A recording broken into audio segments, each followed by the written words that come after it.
Welcome to ESVN, the Emma Sports Vigeland Network show. My name is Emma Vigeland, and you know what to do, folks. Subscribe, youtube.com/ESVN show. Put on push notifications, like the stream as we're doing it. Or even afterwards, if you're listening to this, it'd be very, very helpful. And say hello to my friend and co-host and producer, Bradley Alsop. Hello to him. Hello, everyone. I have an announcement to make. What is the announcement? I say this with a heavy heart, that I will be leaving this program because I have to admit something that I have not been able to admit before, and it is the fact that I figured you wanted to do this on air and not tell me? That is the fact that I didn't have the heart to tell you off air, so I felt that I should just bite the bullet and do it now. I'm actually French NBA superstar Victor Wembanyama, and I've been covering that for the better part of a year and a half to 2 years, and that my obligations are just becoming such that I can't hide it anymore, and I can't moonlight as a podcast host while I'm dropping 40 points, 17 rebounds, and 8 assists on a nightly basis. So I will have to be leaving this program. That's difficult. Yeah, it's hard to work two jobs. So, how have you been able to change like everything about your body and physical appearance? When Elon Musk submitted a Neuralink chip into my head, it came with a button that would also elongate my limbs and also reduce my age by about 12 years, or however old that fella is that I currently am. So it makes you elastic. Mm-hmm. Okay. Good changes my facial features, my length of my limbs, my torso. Well, gives me a buttery jumper. I mean, look, I like that you're trying out this bit with me, but I literally thought you were going to actually say the horrible news that I just saw on ESPN's front page that Vontae Davis has been found dead at his Miami home. I did see that as well. That actually did happen. That's not an April Fool's joke. That is not an April Fool's joke. Oh, yes, but it is April Fool's. Very, very, very sad. An incredibly iconic player. Sorry to step on you. No, that's okay. We were reaching the end of the road there as well, but very, very sad. I mean, he was a great player. He had an absolutely hilarious moment where, like, the state of the team. I'm trying to remember. I'm not remembering if it was the Dolphins at this point that he was on. Yes, he was on the Dolphins when it was a Hard Knocks cut, right, or a trade. But there was one moment where either it was it was either the Dolphins or the Colts where there were a few of his former teammates recount the story on a podcast, which was very funny. Where like they were playing so poorly that he was like, "I'm just going to retire." He retired at halftime in the middle of the Bills when playing for the Bills. That's what it was, the Bills. He literally was like, I'm done. I actually don't want to do this anymore. Yeah. Absolutely epic moment all time. He will be missed. Very, very sad. That's horrible to see. Vontae Davis, that's really, really disappointing to see that and sad. So shout out to his family. I was hoping it was some sort of really sick April Fool's joke, but that's not the case. Anyway, I remember that as clear as day when he basically retired at halftime. That was a power move for sure. So we're gonna talk a lot of basketball today. I mean, basically exclusively a basketball podcast. I know Eat your heart out, Matt Leck. I know. I know it was opening weekend for Major League Baseball, but when the Mets start out 0-3, it's a little bit difficult for me to muster. Not only do the Mets start out 0-3, the Yankees sweep the Astros without Garrett Cole. So it's truly the worst outcome for Mets fans for the start of the season. So absolutely, I have no comment at this time. Yes, but let's talk about what broke kind of almost right after our show last week. This Jontay Porter betting scandal. I was unaware that he is the brother of Michael Porter Jr., who is a great player in Denver. But he's a two-way player, Jontay Porter, on the Toronto Raptors, who are not good this season. And I guess he was playing one night, and he's being investigated right now by the NBA because he was playing in the game. There were prop bets on his performance. Now, they were set at 5.5 points, 4.5 rebounds, and 1.5 assists. Not very high odds. And he ended up leaving 4 minutes into the game with an alleged re-aggravation of his eye injury that he'd gotten the previous game against the Grizzlies.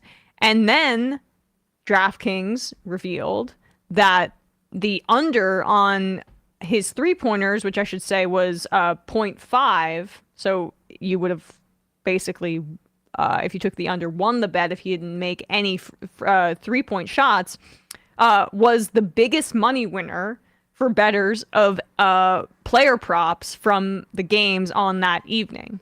So the under on three-pointers was the biggest winner for prop bets for the NBA for that evening, meaning it must have been a significant amount because people are betting a ton of money on this, and there's really no regulation here.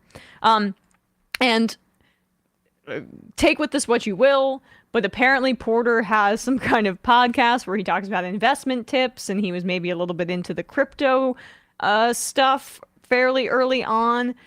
This is indicative of a major problem that we're going to see more and more of. And we've had suspensions throughout the NFL.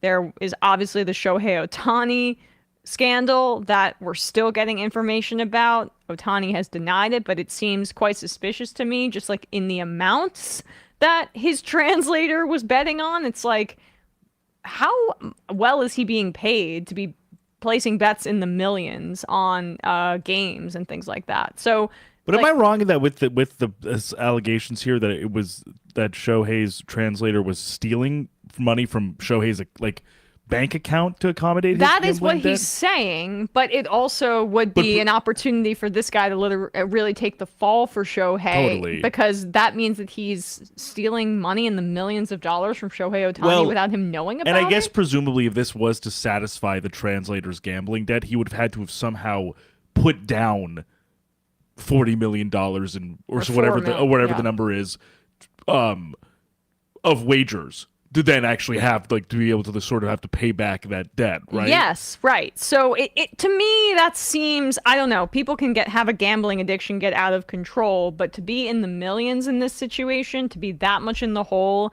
as a translator, I don't know. Ohtani is so shrouded in secrecy, and we know so little about him as a human being that it's difficult to make any kind of assessment here. But my point is just that what are you doing? Are you in chat? No, I'm trying to figure out why your camera is blurring. Oh, okay. I think it's just the green screen. It's just the green screen. So apologies, folks. Unfortunately, but yeah, I mean, I think this is a big problem, and that Congress is eventually going to have to step in and regulate this, because what are the amount of money, the temptation is way too I don't know, just tantalizing, right? For these guys, especially if you're on a two-way deal like Jontay Porter, where you don't necessarily make a ton of money, and you have the opportunity to potentially make hundreds of thousands of dollars on one night just by re-aggravating an injury in a meaningless game where you don't really mean a ton. And it's easy to kind of, I think, convince yourself of that. So yeah, it's just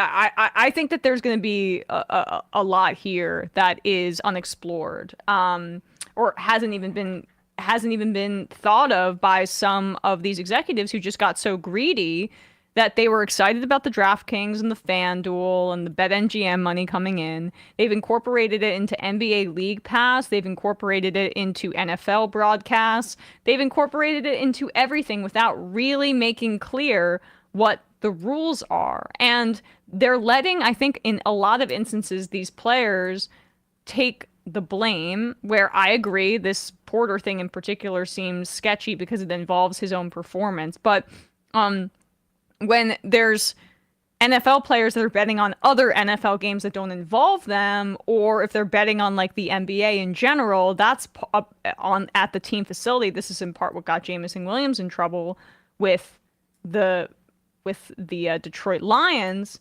Then they can get in trouble for that, and then they get suspended for that, where really the reality is that the gambling app market exploded so quickly, and everyone was making so much money hand over fist, that no one stopped to think about the implications for some of these players outside of some like corporate corporate rules and not looking at it from like a statutory perspective, where if somebody is throwing a game, God forbid, that is potentially a massive legal liability for these leagues for not tamping down on their players potentially engaging in this, and for the gambling organizations themselves who have made no assurances to the betting public that they have some sort of sufficient system in place to prevent this kind of thing.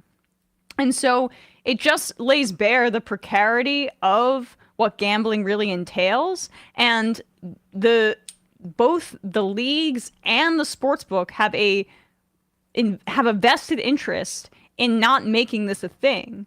But eventually it's going to be a massive thing, and then they're going to get seriously held liable. Right now they're just picking off guys that are kind of at the edge of the roster and potentially engaging in these kinds of things and making it a few bad apples thing, as opposed to the actual systemic structural issues at play here, which is that everyone got dollar signs in their eyes and didn't actually think about how are we going to structure this in a way that makes sense for everybody involved here. That's what you just alluded to in regards to Jontay Porter. I think was one of the, I feel like, observations I've had about this. Also, when it came to like the suspension surrounding those players on the Detroit Lions who were penalized for not having, I think, gambled on Lions games, but having gambled on team property, like gambling at the facility, right, which led them to be cut from the team. And so it's not that I don't have any, it's not that I quibble with the rules or regulations or that are surrounding it. It's more that like I'm questioning, as you said, how evenly this will be enforced amongst players of certain stature or standing in the league, and B, how to square how certainly in some capacities some of these sponsorships or kind of appearances, in terms of not only kind of how, I guess what I'm trying to say is, for example, I said this sort of last week with the show, with when we were talking, kind of dancing around the Ohtani thing, because we just didn't have a whole lot of information last week. But I struggle to reconcile how these leagues are going to somehow adjudicate and regulate the actual conduct of gambling within these leagues, while, as you said, really just turning on the fire hose in such a remarkably overt fashion, with every single broadcast basically being sponsored by FanDuel or DraftKings or what have you, meaning a massive separate revenue stream for these leagues is coming from these gambling platforms.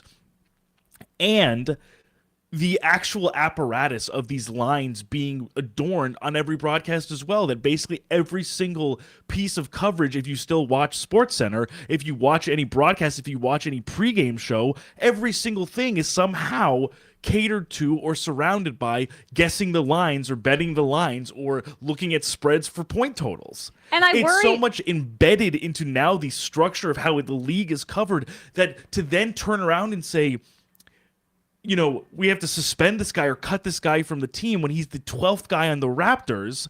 And well, what he did is pretty egregious. If this is proven, this is in no way to condone Jontay Porter's alleged actions. It's more, I think, it's hard for me to square how to crack down and say that this type of action is kind of not permissible or a punishable offense, while also touting it to every single one of your consumers. Yeah, that's what I find hard to. It's almost how I feel with how the coterie of AI companies are basically saying, please invest enormous amounts of speculative money in our products, while also then very seriously going and testifying in front of Congress and being like, our product is very dangerous and it shouldn't be abused. So then why are you selling it? Yeah, like that's the point. I mean, I think that if what Porter did here is alleged, that's a serious offense, and the fact that if he had any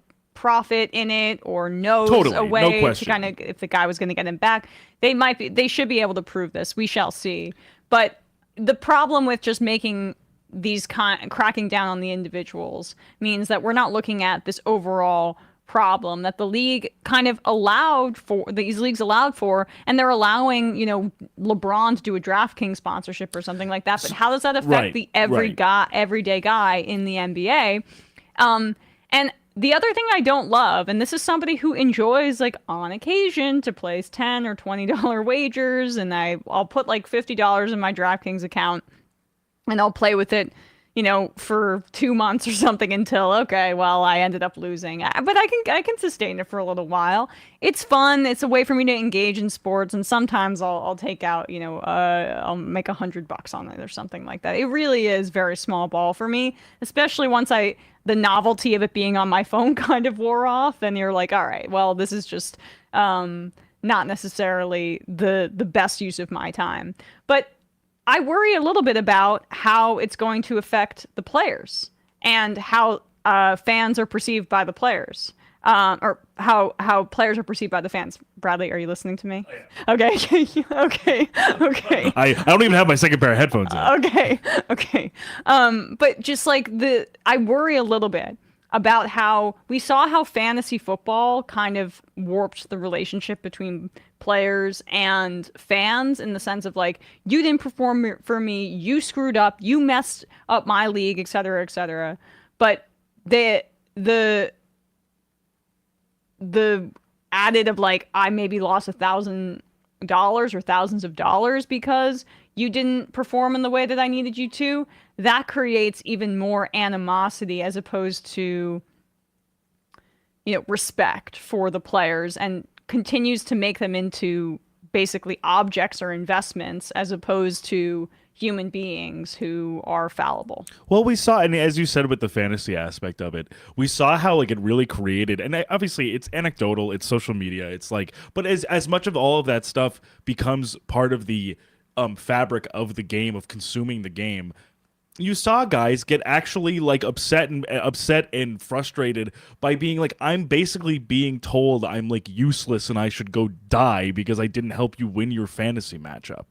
How, like, that type of rhetoric can certainly apply. Oh, I lost money because you didn't help me hit my over. Right. Like, it as you were saying, it completely, it flattens the relationship from, like, fan to athlete to basically, like, I'm a consumer and the product is not working for me. Right. I've put money in and you're actually not helping me recoup my investment. It's financializing the game. Exactly. It's a complete financialization of what is supposed to be, like, a spectator sport for people to consume without any sort of, like, investment potential. And it's one thing to do that when you're in Vegas and when you're, like, in town for a weekend. And there are guys that are habitual gamblers, but that did go around through illegal channels. But it mostly was based on outcomes. And I think we're getting to a point where some in New York, there already are, like, I can't bet on, Caitlin Clark to hit 5 or 6 threes because prop bets are very strictly restricted. And I think that's going to have to be the case on these gambling apps for quite a while. So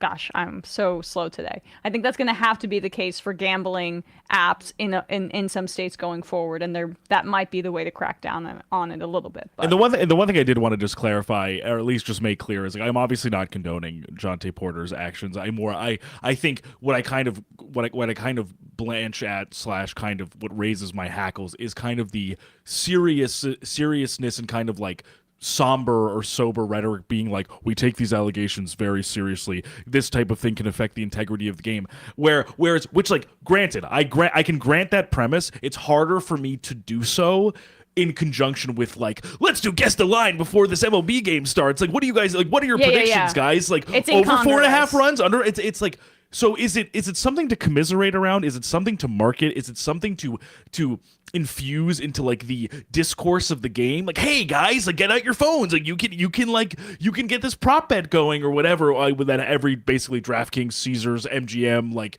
sportsbook kind of advertises in every possible capacity for sporting events now. With it also being like it's very difficult when these things can affect the integrity of the game.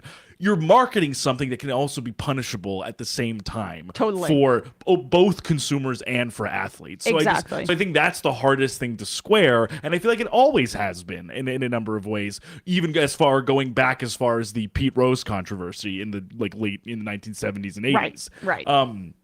So that's just, I think, what I always find difficult in terms of like gambling play enforcement for players relative to consumers.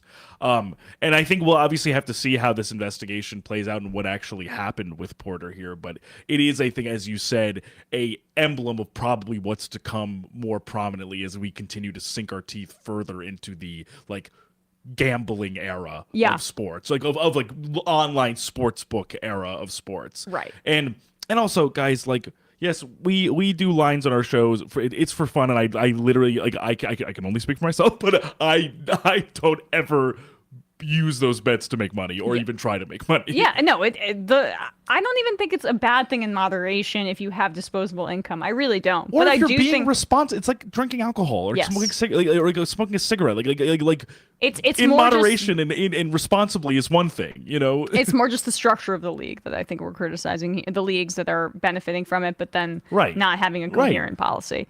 Totally. Quickly on the NBA playoff race, because I wanted to touch on it a bit. A little bit less so these days when I hear about the state of the Knicks, but stock up, stock down for some of these teams headed into the playoffs.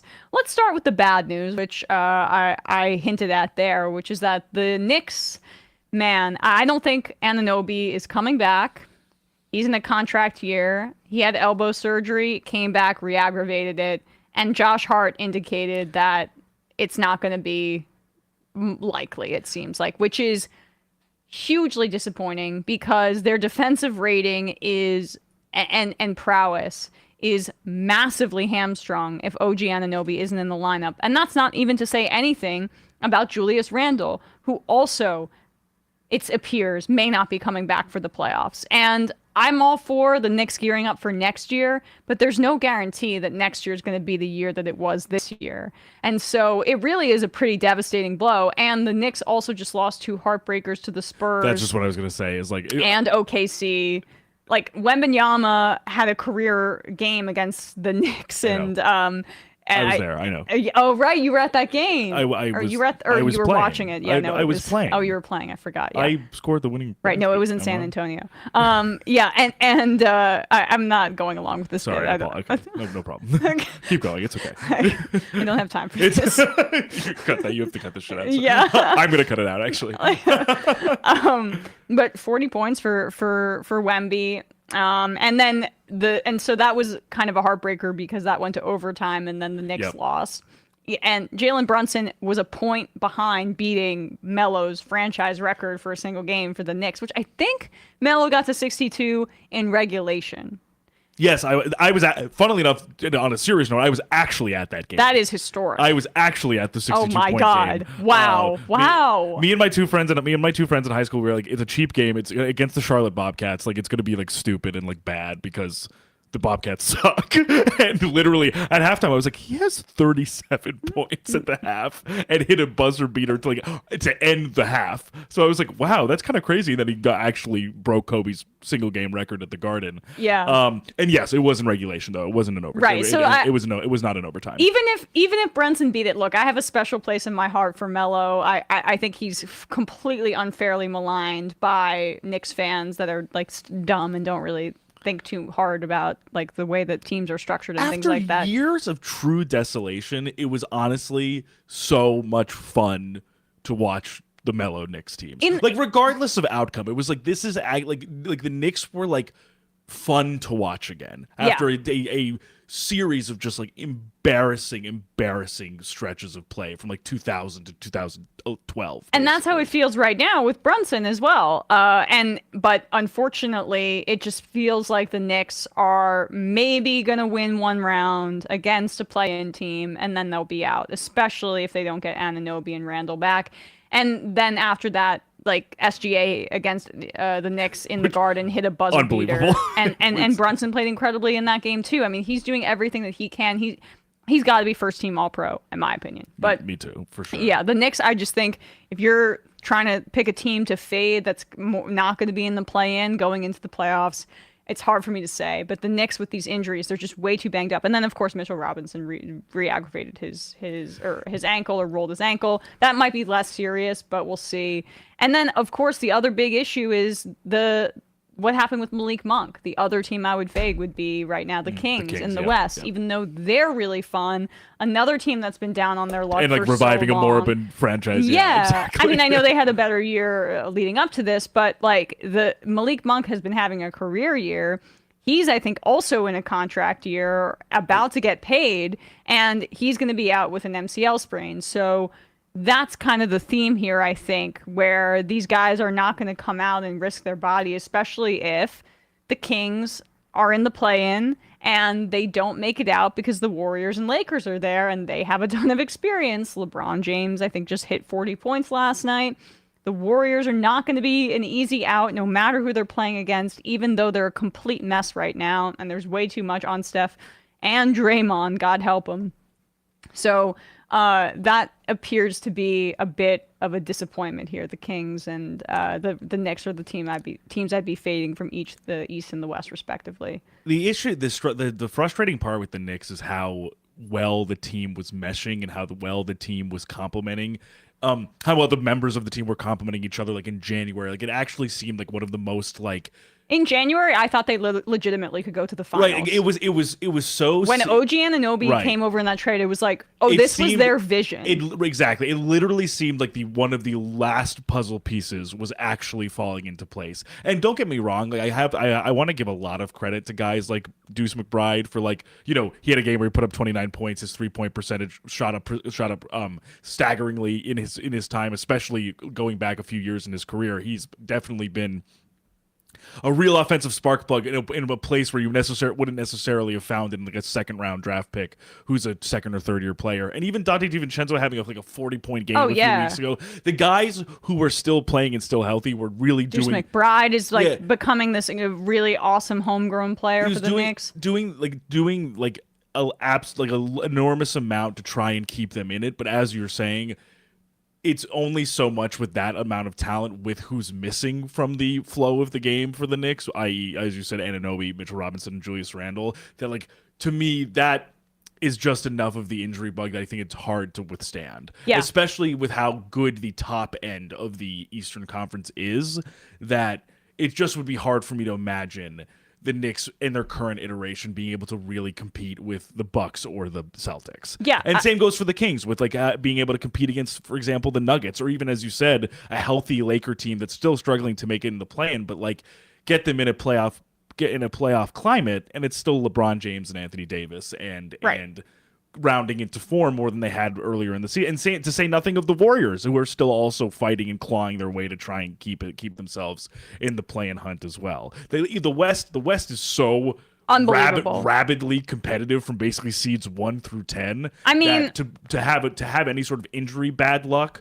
it's a joke. Is hard to withstand. It's a joke. I mean, right now there are probably going to be 2 teams that are below 500 that make it into the play-in in the East, and that are the Bulls and the Hawks, because the Nets are still like, I think 4 games back or something to the Hawks, so that's not necessarily going to work. And I just the Nets are so depressing. I mean, the Bridges, I feel like, is going to be gone in the summer. We'll see. I think that they're probably going to do a whole rebuild again of that organization after they attempted to do that with Kenny Atkinson, and now he's gone. I don't even know where he's at right now. Long Island's own Kenny Atkinson. But Yeah, it's just He's an assistant with the Warriors. He's right. Yeah. That's why. That's right. I forgot about that. Yeah. So he was probably trying to get another head coaching opportunity. I doubt he would want to go back to the Nets. But they probably should redo it all over again. I mean, they probably should tear it down and trade the one piece on their organization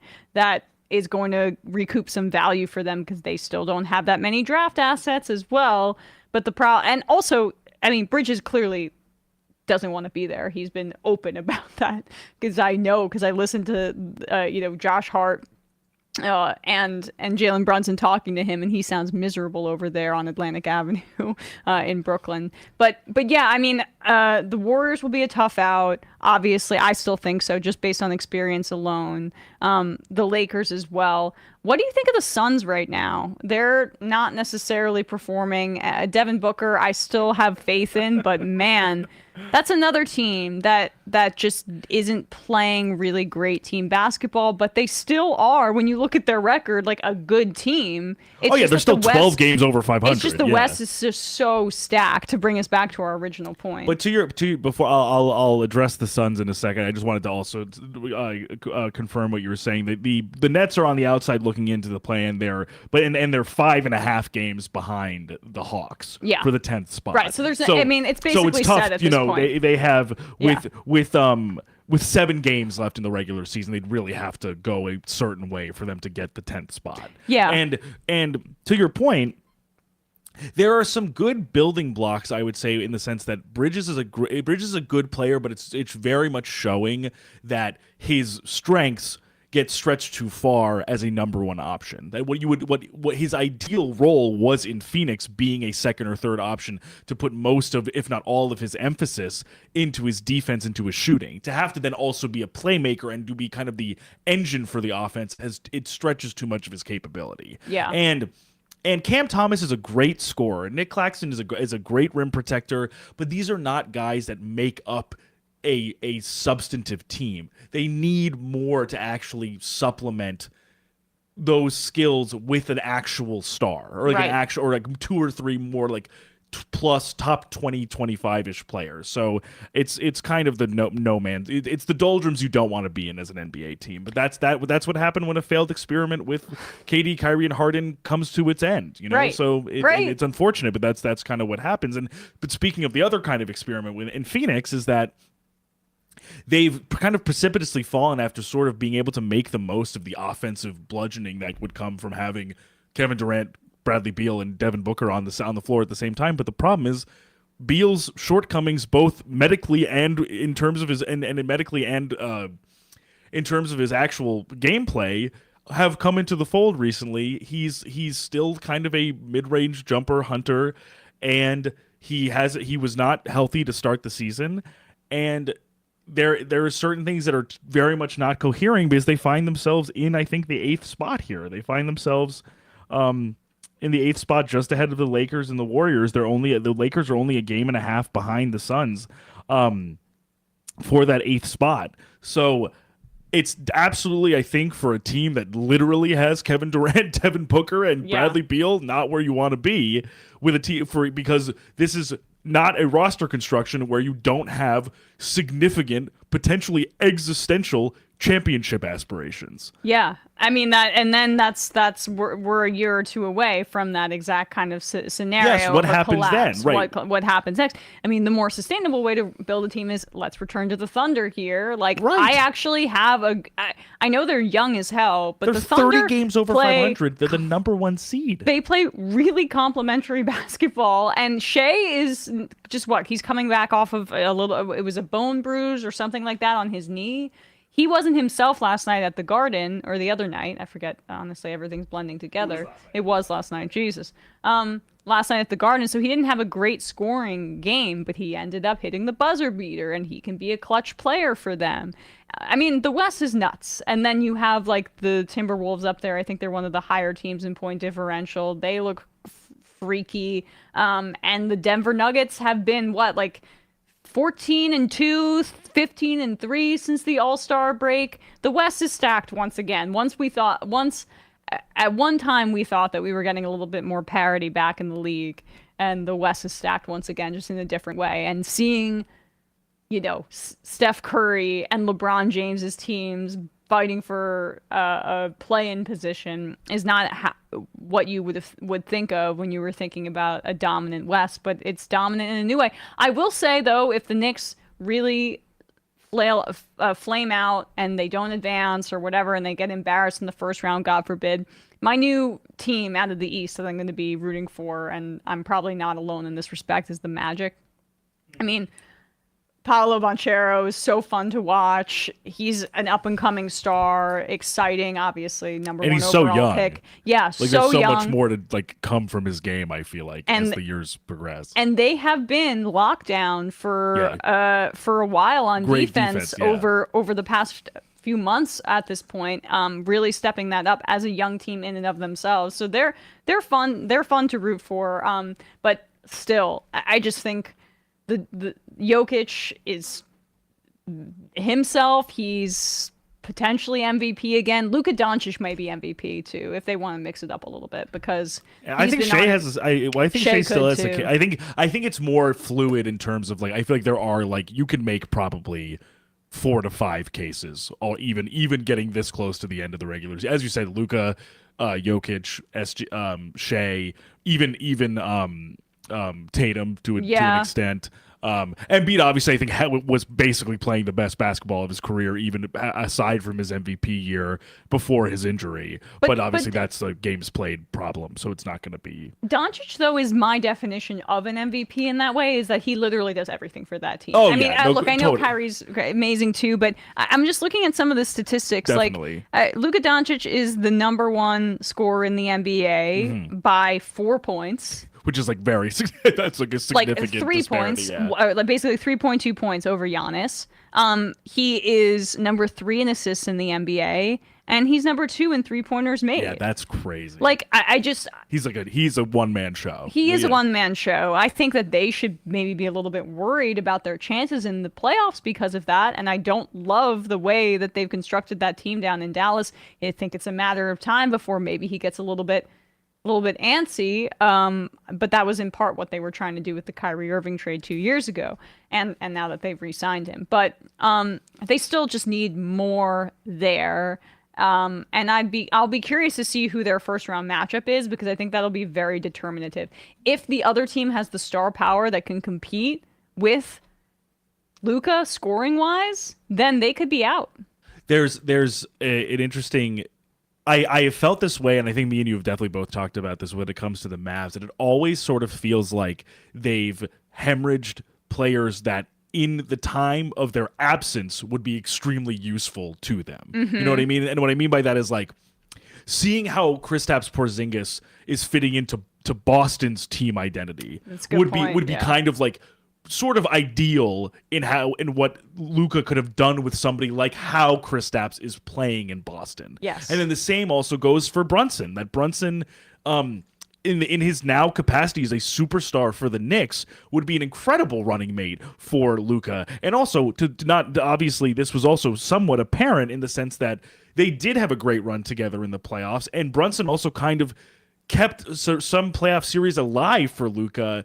I think maybe 2 or 3 years ago at this point, when Luka went down with an injury. So, and I also still, to me at least, this might just be more of a personal preference thing, I always just thought Grant Williams was kind of a really useful piece for a team with Luka, in that he's a great lockdown defender, and with the capacity to shoot threes. So somebody who also wouldn't really be mucking up the paint and could spread the floor a little bit. So I'm totally with you on the team building aspect of this, but I also think, as you said, there's a chance that Luka, especially with how he's been playing, is enough to at least potentially get through a first round series basically on his own, or basically kind of facilitating everything that's going on around him. Yeah, I mean, it will really depend on the matchup. It'll depend on if on the health of their opponent, I guess. But again, yeah, the West is so stacked. And I forgot to say this. This is probably the biggest news in terms of teams that are going to be on the up and up here.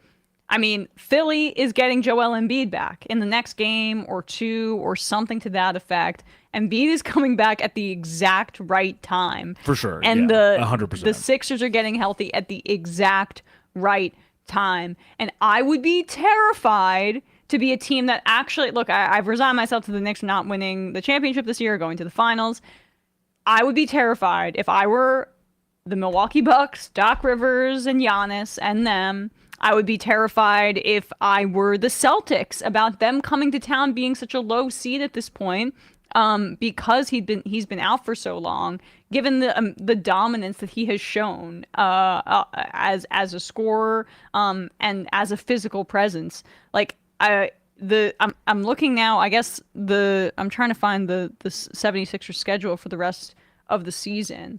But they could make a run, or they could just kind of ease him back into the lineup and take whatever they will, even if they still remain in the play, and then just have the confidence that they'll be able to advance. So they have the Thunder tomorrow, the Heat on Thursday, the Grizzlies on Saturday, the Spurs on Sunday, the Pistons on Tuesday, and the Magic on Friday, and then the last game of the season is the Nets. Okay. So I would say that the Grizzlies, Spurs, Pistons, Nets are for sure winnable, and then the Thunder, Heat, Magic will obviously be more competitive, more difficult games. So that's like 4 and 3 of the seven games. 4 kind of less competitive matchups, 3 pretty competitive matchups. Yeah. And Kawhi got going for the Clippers. We'll see. What? God. Yeah. So this just to kind of go through the standings a little bit to some of the teams we were talking about. I just wanted the Magic are. The Magic are a game and a half up on for the 5 seed, up on the Pacers, who are on the 6 seed, so basically on the play-in apron. And they, in turn, are only a half game above the Heat, and the Heat are in the 7 seed, and the Sixers are 1.5 games back on the Heat in the 8th seed. So that Heat matchup will be very, very important for the Sixers seeding. And then it's insanely close 1 through 3 for the Western Conference. That the Nuggets are only a half game back on the Thunder for the 1 seed, and the Wolves are only a half game back on the Nuggets. Yeah. So in that 1, 2, 3, so that's going to be very, very interesting just to see how the home field and the matchup sequencing happens for the bracket as these 7 games bring us to the end of the season. I also just wanted to highlight, just because it's so pedestrian at this point, that like the Nuggets beat the Cavs by like 30, and the Cavs look pretty good. Like the Cavs are like. But I don't believe in the Cavs. If it was, I will only believe in them. I think when they show me that they are actually to be believed. I would pick this Knicks team again without OG Anunoby and Julius Randle to beat, because they kind of have those guys' number, at least from the last playoff series from last year. But they're just kind of soft. And so the Knicks are only a half game behind them for 3 at this point. Right. And but the Nuggets beat them, I think, by 30 points last night. And just casually, Jokic has 26 points, 18 rebounds, and 16 assists. Like he's just like as much. It's almost to be taken for granted at this point, just how unbelievably skilled he is, and how amazing that starting lineup is at full strength. Yeah. Those 5 guys together. Oh yeah. And I also just wanted to, our esteemed YouTube moderator, Lanzetta, did say this about the Mavericks, that they believe that the midseason trades for the Mavs have been great. Since installing Gafford as the starting center, Daniel Gafford over from the Wizards, they're 7-1, and Gafford leads the league in field goal percentage. So I agree. Gafford, I think, has been useful because it's kind of exactly a player that would help Luka, which is like a pick and roll partner, rim runner, very much like get him going downhill to the paint, dunk. Yeah.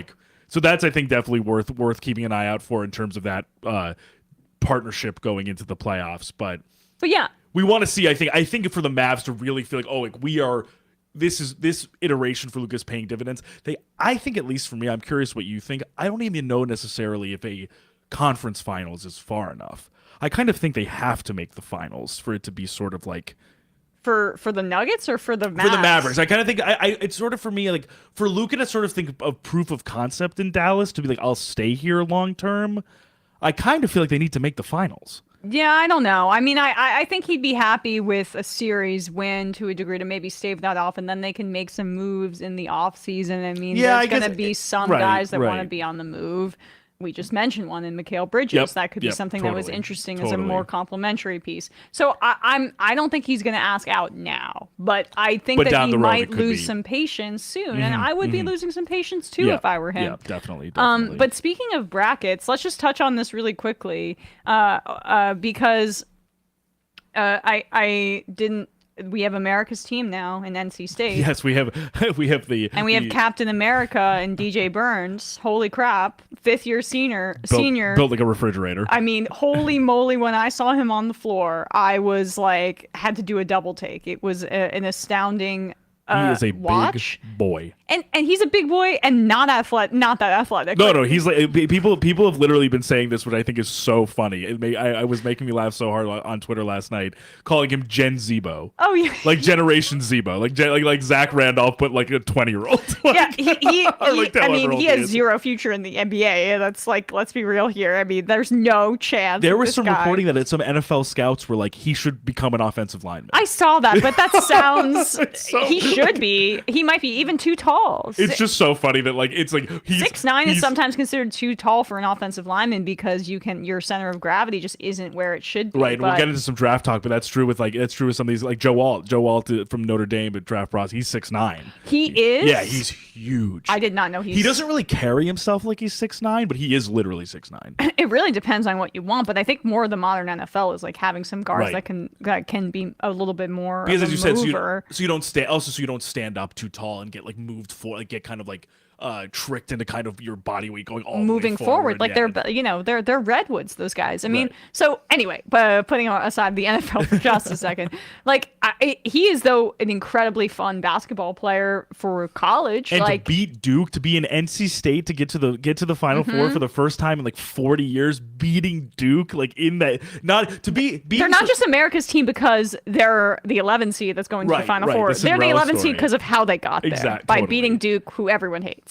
And also for that, also just like being like kind of the third banana, so to speak, in that like Research Triangle rivalry, where it wasn't even UNC, it's NC State being the one to topple off Duke, and get to their first Final Four in 4 decades. And also, I think the first, if I'm not mistaken, it might have been the first 11-4 matchup in Elite Eight history. Like with such a kind of like an unlikely pairing. Totally. That also happened to be like a real regional rivalry. Yeah. So it was so awesome, and also as you said, Burns is like one of those fun idiosyncratic college players of like. This is why people like college basketball. Totally. Well, some people. Because you get to see stories and see players that you, as you're saying, don't translate. He's not a professional. At the professional he's level. not. But he's a fifth. I mean, he's a 5th-year senior, right? I think I said that before. I think you're right. Yeah. So he must have redshirted, and then he transferred over to NC State. So yeah, he's been really fun, and look, I won't lie, even though we just did the whole anti-gambling thing. I took the points, NC State versus Duke. I should have just taken them to win outright, and then I would have actually won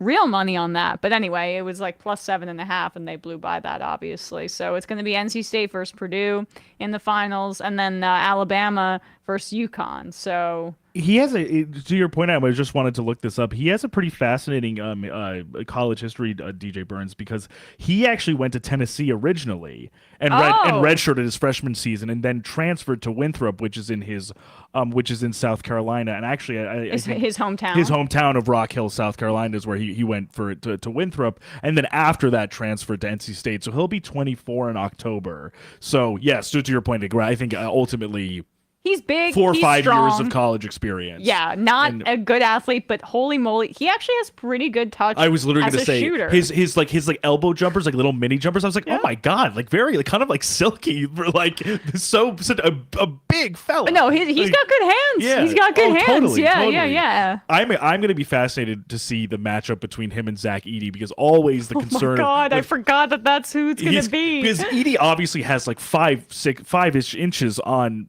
Burns, but he's never been known for his like toughness around the rim, because he's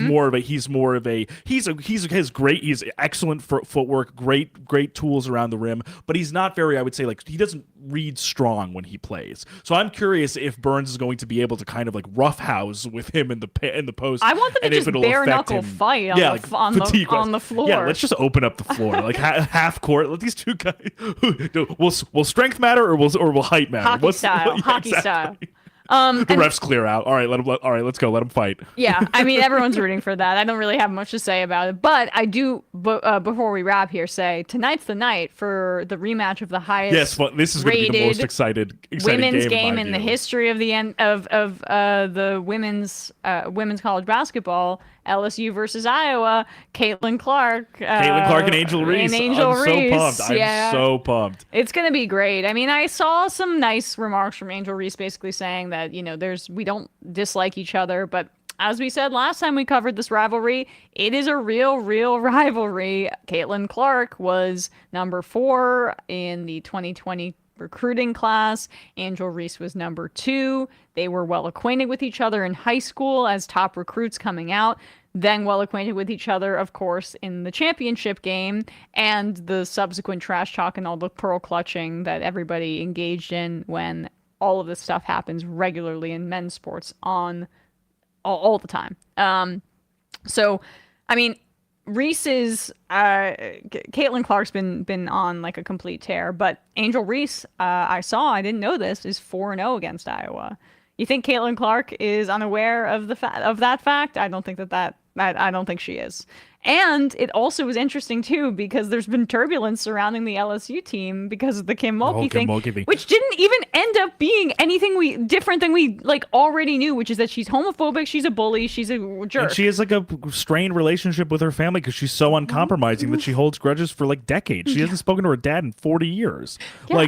That's why she didn't help out Brittany Griner, because she didn't think Brittany Griner was sufficiently loyal to her, which is messed up, but she's an asshole. And we knew that already. And also, I say that just as like that's what was in the reporting, like no judgment, like that's like, I mean, like in terms of like familial strife is familial strife. I just more mean like it wasn't, to me, reading the profile, anything more than like a slightly more like in-depth scrutinizing view at her personal life. Whereas the Los Angeles Times op-ed about the teams that came out recently about LSU versus Iowa was like much more racially coded and misogynistic, and I think much more worthy of scorn and derision from others than this like carefully reported, well-sourced profile of Kim Mulkey. Yeah, like that should have gotten totally all Streisand of the more, affected the shit out of this. It was not a gotcha. It was. I think she was upset that they reached out to her family. Yes, exactly. Her sister and her father, she's estranged from it. Well, how did she know? So yeah, right. I guess maybe her own sources, right? But but to the point of what you're saying, I wouldn't have batted an eyelash at that profile. I maybe probably wouldn't have even read it if she hadn't signal boosted it so far. Right. But it'll be a really exciting game tonight because with all of that surrounding and all of the kind of like scuttlebutt and kind of like exciting storylines also permeate into some what I think will be a very good actual basketball game because Angel Reese and Flau'jae Johnson, who in her own right is like a musician, she's like a rapper, like a popular. Oh, I didn't know that. She was tearing it up. I got to see a little of that game on Saturday. Unbelievably on over the weekend, and a bunch of really kind of talented freshmen, and also Louisville transfer Haley Van Lith, who's now on LSU, and Louisville lost, so she's actually gone farther as a result of her transfer. LSU's playing really great basketball, and Caitlin Clark just casually against Colorado had 29 points and 15 assists, which was a program record for the most assists in a single NCAA tournament game for Iowa. So I think it'll be evenly matched, and both of them are. If both of them have like really great games, it's just going to be a freaking awesome matchup. Yeah, no, totally. I mean, I'm really excited for that as well. And all right, this is a little bit of a quick aside because I have my own idiosyncratic kind of interest in some sports, but I do enjoy the Frozen Four every year. Yeah. And I've been following the BC. BC just made it, and I follow BC a little bit because I have a close family member that went there, and also because the Rangers' first round draft pick Gabe Perreault is on the team. So I was just curious. But they've advanced to the final to the Frozen Four, and I didn't even realize this. So I was going through their roster last night. They have. So this freshman team for Boston College is absolutely insane. They have a bunch of first rounders on their team. So Gabe Perreault is on their team, who the Rangers who's a Rangers first round pick. They also have Will Smith, who was drafted 4th overall in the same draft last year. Gabe Perreault kind of fell to the 20s for the Rangers to take him. But they also have, I'm trying to pull up their roster here. They basically have all of the American first rounders from the 2023 draft.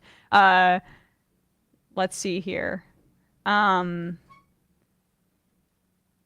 Whatever. This is maybe not the most interesting to people, but I just was shocked to see how many guys they had on this team. Yeah, I'm seeing. Yeah, like Will Smith. Cutter Gauthier was a first-round pick for the Flyers, who then demanded a trade to the Anaheim Ducks. Ryan Leonard is also, I think, a high draft pick for. There we go. 8th overall for the Washington Capitals. He's on their team. These are all freshmen who just were drafted in the first round, because that's how the NHL works. They draft them and have their rights, but if they decide to play go back and play through senior year, the rights only last for 4 years. So, for example, Adam Fox, who's on the Rangers now, played all 4 years, let the rights expire for his initial entry-level contract so he could force his way into the Rangers, and said he wasn't going to re-sign with them. Yeah. Anyway, I just was in awe of how many first rounders they have on their team. So yeah, the Frozen Four bracket is Boston College, Michigan, Denver, and BU. And how insane would it be if it would be the Beanpot, which is like the most iconic college game, college hockey game. If that were to be a rematch of that for the final, that would be pretty sick. Was it Michigan that sort of had a similar thing, where it was like Maddie Beniers was on Michigan as well as the other was Frank, the Blue Jackets draft pick? I forgot his last name. Who?